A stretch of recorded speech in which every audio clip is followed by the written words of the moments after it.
আমি হচ্ছি এই পরিবারের আসল ওষুধ, আসল ওষুধ, আসল ওষুধ।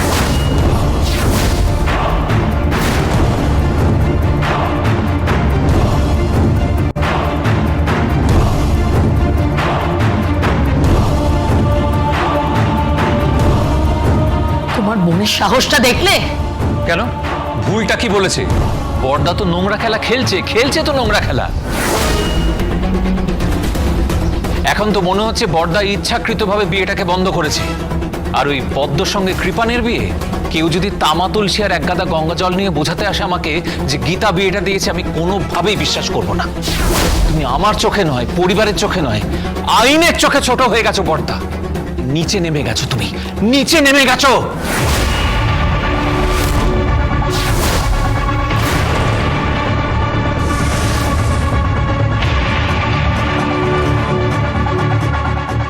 বাবা, বাবা আপনি কিছু ভাববেন না, আমি তো আছি।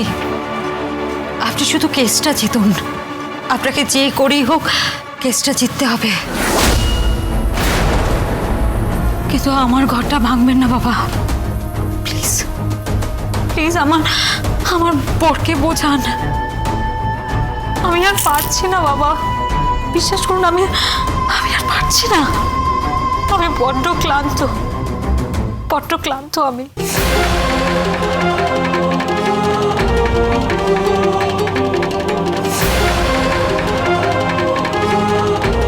বোনকে ফিরিয়ে আনো গিনি, ফিরিয়ে আনো। নাহলে শ্বশুরমশাই আর পুত্রবধূ লড়াই করতে করতে সবকিছু শেষ হয়ে যাবে।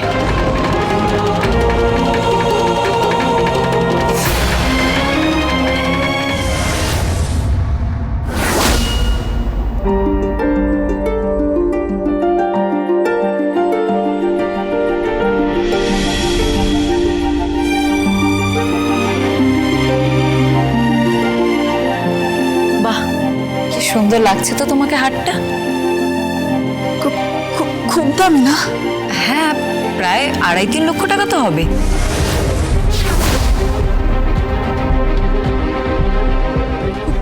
খুব দামি?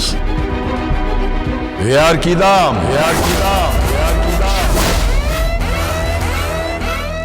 একটা দামি গাড়ি তোমার জন্য বুক করা হয়েছে, সেডান কার। অবশ্য তুমি বুঝবে না, খুব দামি, ইম্পোর্টেড।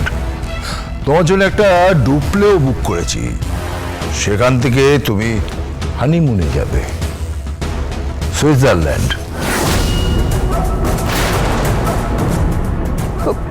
কোথায়? সুইজারল্যান্ড। অনেক দূরের দেশ বুঝি? হ্যাঁ, অনেক দূরের দেশ। এই নাও তোমার খাবার, খেয়ে নাও।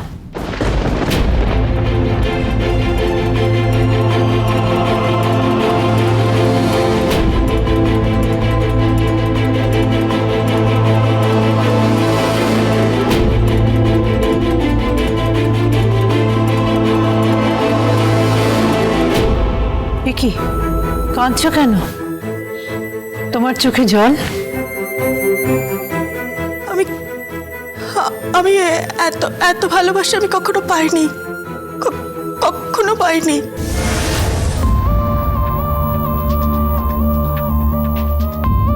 কেন ফোনে কথা বলো? কার সাথে? তোমার উকিল দিদির সাথে। ওকে বলো আমি বৌভাতের জন্য নিমন্ত্রণ করতে যাব, বুঝতে পেরেছো? স্বামীর সম্মান রক্ষা করার দায়িত্ব এখন তোমার। এমন ভাবে বলবে যেন আমাকে ওখানে গিয়ে অপমানিত না হতে হয়। হ্যাঁ হ্যাঁ, করছি আমি ফোন। এই কেসটায় তুমি হারবে।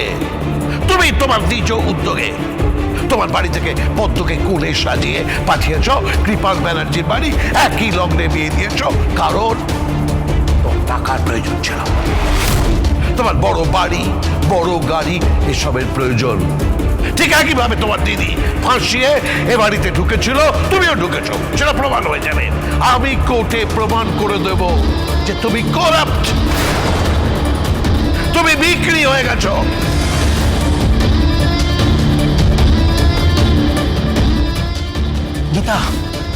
অনেক সাংবাদিক, সবাই অপেক্ষা করছে তোর জন্য। কি? হ্যাঁ, অনেক সাংবাদিক এসেছে। গীতা, আমি বলছি তুই এখান থেকে চলে যা, চলে যা গীতা। কেন? গীতা, ওরা সবাই তোর মান সম্মান নিয়ে ছিনিমিনি খেলছে। লিকারদা, আমি পিঠ দেখিয়ে পালিয়ে যাই না। আমি লড়তে এসেছি, মুখোমুখি দাঁড়িয়ে আমি লড়তে এসেছি। সরো।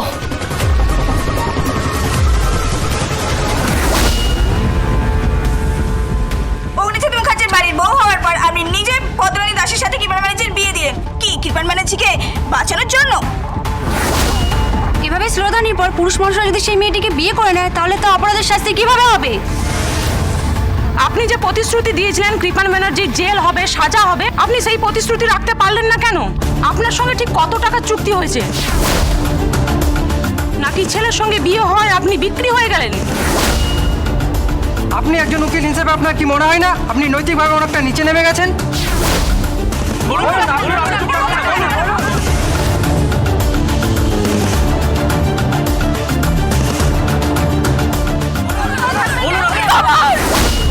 থামুন আপনারা। আমি বিক্রি হয়ে যাইনি, আমার নৈতিক অধঃপতন হয়নি। আমি ওই পদ্মরানী দাসের সাথে কৃপান ব্যানার্জির বিয়ে দিইনি, আমি হলফ করে বলতে পারি।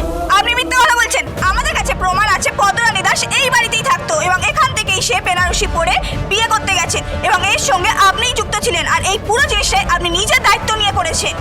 যে বলেছে মিথ্যে কথা বলেছে। মিথ্যে নয়, আপনি মিথ্যে বলছেন, আপনি মিথ্যেবাদী, আপনি বিক্রি হয়ে গেছেন। এই আপনি আমার কলারে হাত দিয়েছেন। এই শহরে আপনাকে কিভাবে বদনাম করে দিতে হয় দেখুন।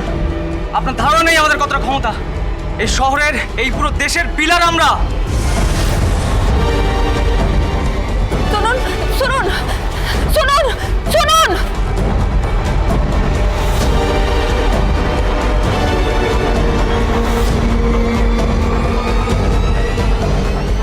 গীতা, এটা তুই কি করলি? আমার পারছি না লিকারদা, আর পারছি না। আমি সব কিছু মেনে নিতে পারি, কিন্তু কিন্তু আমি একজন আইনের পূজারী, আর যদি আইনটাকে কেউ অপমান করে, আমি আর পারছি না লিকারদা, আর পারছি না আমি।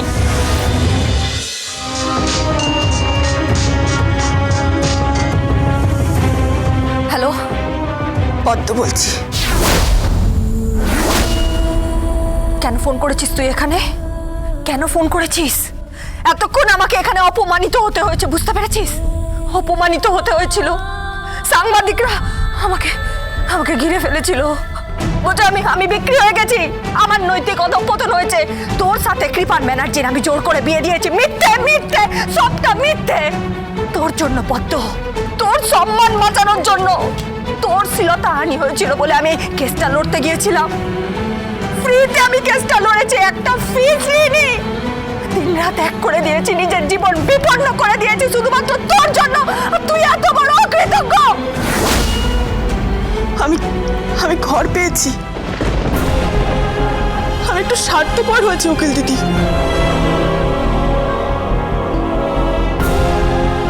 আমার বর তোমাকে নেমন্তন্ন করতে যাবে। বড় করে বৌভাতের অনুষ্ঠান হচ্ছে, তুমি তাকে অপমান করো না। যতই হোক বর তো।